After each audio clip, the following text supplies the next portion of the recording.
कहा पाकिस्तान की बदहाली, उसकी कंगाली और उसकी दुर्दशा दुनिया से छिपी नहीं है। लेकिन कंगाली के इस आलम में पाकिस्तान के फील्ड मार्शल, जो कि फेल्ड हैं, फील्ड मार्शल आसिम मुनीर की पैसों की भूख अभी खत्म नहीं हो रही है। पाकिस्तान सेना की बढ़ती मांगों ने पाकिस्तान के बजट को फिर से संकट में डाल दिया है। आर्थिक संकट से जूझ रहे पाकिस्तान में सेना के खर्चों को लेकर सरकार और आईएमएफ के बीच टकराव शुरू हो गया है। रक्षा बजट पर सहमति न बनने के कारण पाकिस्तान ने अपने बजट की घोषणा टाल दी। पाकिस्तानी सेना ने खर्चा रक्षा का कम से कम 20 से 25% बढ़ोतरी की उसमें मांग की है, जबकि आईएमएफ यानी कि इंटरनेशनल मॉनेटरी फंड यानी वो संस्था जो पाकिस्तान को कर्ज देती है, वो पाकिस्तान के रक्षा बजट में भारी बढ़ोतरी के पक्ष में नहीं है। न्यूज 18 इंडिया की एक्सक्लूसिव खबर ये इस वक्त आप देख रहे हैं, जहां रक्षा बजट में बढ़ोतरी की मांग आसिम मुनीर ने की है। 25 से 20% की बढ़ोतरी की मांग कम से कम उनकी ओर से की गई है। लेकिन फिलहाल अब पाकिस्तान इस बात पर विचार कर रहा है कि अब तो बजट ही टालना पड़ेगा, क्योंकि इतना तो बजट उनके पास है भी नहीं, क्योंकि आईएमएफ लगातार उन पर कई सख्तियां अब तक बरत चुका है। आईएमएफ से अगर कर्जा चाहिए तो उसके नियमों को मानना भी उतना ही ज्यादा जरूरी होता है कि अब आप पैसे कैसे बचाओगे, कैसे उसके कर्जे को वापस करोगे, और इसीलिए उन तमाम नियमों में हर बार ताक पर उनको रखकर पाकिस्तान चलता रहा है। और देखिए, मुनीर की हरकतों के बीच पाकिस्तान के पूर्व वित्त मंत्री ने देश को आगाह कर दिया है, और ऐसे ही चलता रहा तो पाकिस्तान को नीलाम होने से कोई बचा नहीं सकता। सुनिए। ये बजट के अंदर तो आप यहाँ से टैक्स लगा लें, वहाँ टैक्स लगा लें, यहाँ अखराजात कर लें, लेकिन आपको ये बात सोचनी होगी कि पाकिस्तान 20 सालों से दुनिया से पीछे जा रहा है और 6-8 सालों से गरीब होता जा रहा है हर साल। आप ये बात सोचेंगे तो फिर आपको ये समझ में आएगा कि जिस तरह हम मुल्क चला रहे हैं वो सही नहीं है। कोई भी कंपनी की अगर 20 साल से सेल कम हो रही हो तो लोग समझेंगे कि यार जो हम प्रोडक्ट बना रहे हैं या उसमें मसला है, या हमारी मैनेजमेंट टीम में मसला है, या हमारी मैनेजमेंट फ़िलासफ़ी में मसला है।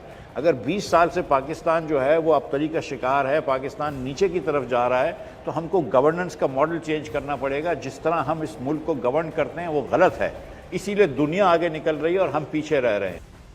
तो पाकिस्तान में फिलहाल हालात क्या हैं, सबसे पहले वो भी आप समझिए। हर रोज पाकिस्तानी सेना की जिस तरह से डिमांड बढ़ती जा रही है, उसे लेकर अब पाकिस्तान में आर्मी वर्सेस पब्लिक जैसी सिचुएशन इस वक्त बन गई है। सेना की डिमांड पूरी तरह के लिए पंजाब और सिंध प्रांत से 1.7 लाख करोड़ रुपए मांगे गए हैं। हालात ऐसे हो गए हैं कि आम लोगों के लिए आने वाला बजट हाईजैक हो गया है। शहबाज सरकार पूरी तरह से सेना के दबाव में काम कर रही है, और अब सिचुएशन ऐसी है कि बजट टालने की नौबत आ चुकी है। इधर आईएमएफ भी आग बबूला है। उसने मुनीर की डिमांड को पागलपन करार दिया। उसने मुनीर की रक्षा बजट में 25% की बढ़ोतरी की मांग को मानने से साफ इनकार कर दिया है। यानी सेना की मुट्ठी में सरकार और पब्लिक मजबूर। भारतीय खुफिया सूत्रों के मुताबिक फिलहाल सरकार में मुनीर के रावलपिंडी हेडक्वार्टर की ओर से आ रहे आदेशों पर ही अब काम हो रहा है।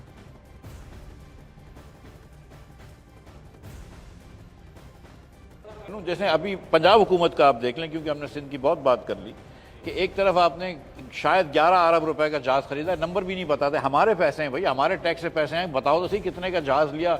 $70,000 आप 2 पायलटों की तनख्वाह दे रहे हैं, ठीक है। एक तरफ आपने ये करा, दूसरी तरफ तौसा के अंदर 300 बच्चों को HIV का इन्फेक्शन हो गया। 300 बच्चों से ज़्यादा को HIV का इन्फेक्शन हो गया because you were using use needles.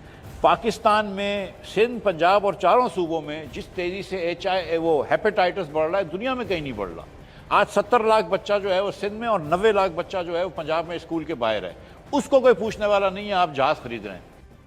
और दूसरी तरफ पाकिस्तान में गर्मी भी बढ़ गई है, और तपती गर्मी में पाकिस्तान को अब चिनाब के पानी का संकट सताने लगा है। चिनाब नदी को लेकर भारत के 2 प्रोजेक्ट को लेकर पाकिस्तान की बेचैनी बढ़ गई है। पाकिस्तान ने चिनाब के पानी को लेकर फिर से भारत को गीदड़ भभकी दी। पाकिस्तानी विदेश मंत्रालय की ओर से जारी बयान में कहा गया है कि भारत चिनाब के पानी को हथियार के तौर पर इस्तेमाल कर रहा है। सबसे पहले सुनिए पाकिस्तानी विदेश मंत्रालय की तिलतिलाहट। These projects confirm that India seeks to weaponize water. This carries dangerous implications not only for Pakistan's economy but also for regional stability and international peace and security.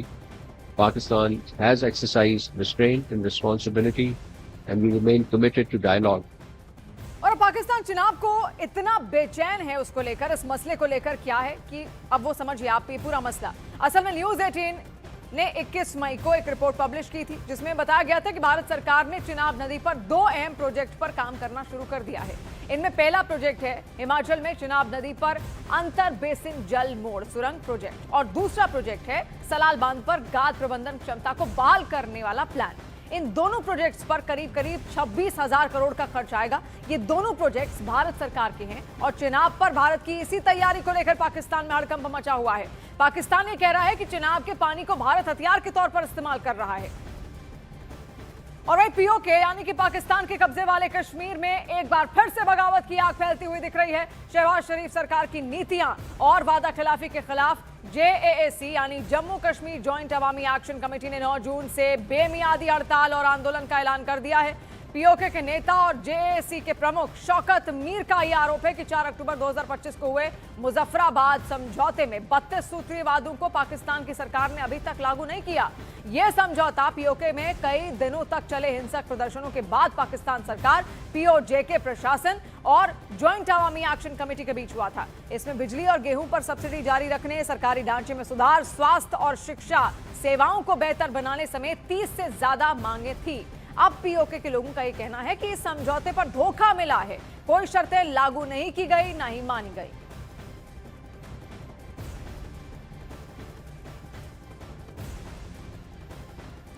तो पाकिस्तान में उबाल की 4 अलग अलग तस्वीरें आपके टीवी स्क्रीन पर हैं। 9 जून से एक बड़ा आंदोलन होगा, उसके बाद पाकिस्तान की सरकार फिर से गिरती हुई आप कह सकते हैं कि नजर आएगी, क्योंकि वहां पर कभी भी लोगों की नहीं मांगनी गई है। खासतौर पर बलूचिस्तान की तस्वीर आप देखें, फिर सिंध प्रांत की अगर आप तस्वीरें देखें, वहां जितने भी सिंधी समुदाय के लोग हैं उनको भी नजरअंदाज करने का आरोप हमेशा से पाकिस्तानी सरकारों पर लगता रहा है।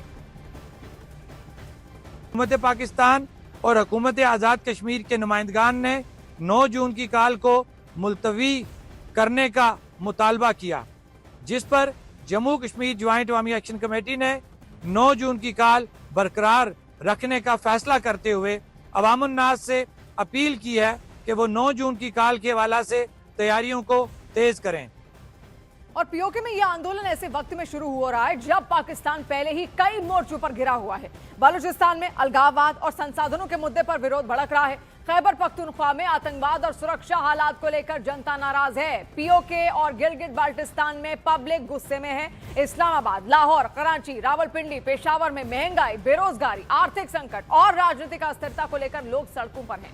ऐसी तस्वीरें वहां से सामने आ रही। तो ऐसे हालातों में सरकार के लिए सब कुछ संभाल पाना तो अब बेशक मुश्किल हो चुका है, क्योंकि वहां की सरकार हमेशा से वहां की सेना को सुनती आई है और सेना का सीधी डिमांड है कि आप 25% बजट रक्षा क्षेत्र में बढ़ाओ। लेकिन पैसा कहां से आएगा? ये उसी जनता की जेब से आएगा जिनको तोड़ मरोड़ कर या फिर जिनकी मांगों को कुचलकर जनता उनसे टैक्स वसूलती है। और इसीलिए ये आंदोलन वहां पर होना अब जरूरी हो चुका है, क्योंकि लोगों का गुस्सा फूट रहा है, वो सड़कों पर आ रहे हैं। पीओके के आसपास का इलाका बलूचिस्तान, इस्लामाबाद, लाहौर, रावलपिंडी, खैबर पख्तूनख्वा, गिलगित बाल्टिस्तान, कराची, जहां भी आप देखेंगे लोगों की नाराजगी अब सड़कों पर फूट फूट कर निकल कर नजर आ रही है।